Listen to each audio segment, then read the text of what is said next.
From VOA Learning English, this is the Economics Report.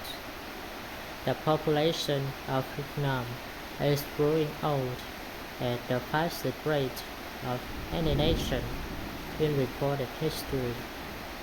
In about 15 years, the share of Vietnamese citizens 65 and older will expand from 7% to 14% of the population.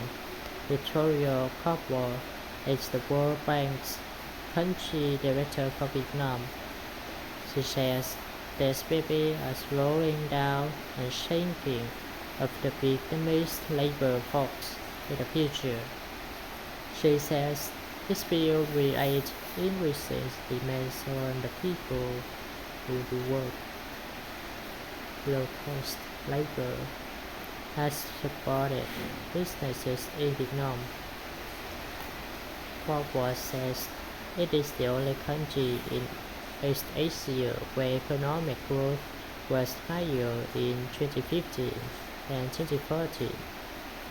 But the aging labor force is a threat to that growth.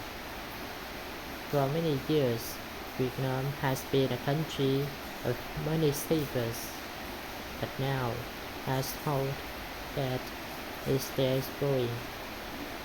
Rev Matthews is managing director in Focus Mekong Research. He says the company found that 30% of Vietnamese consumers took out a loan in 2015. He says that Vietnam is becoming a culture of debt. Many countries are worried about how China's economic problems could hurt them, but Vietnam may not be affected. Vietnamese officials say the country's exports to Europe or the United States are about 2 times more than its exports to China.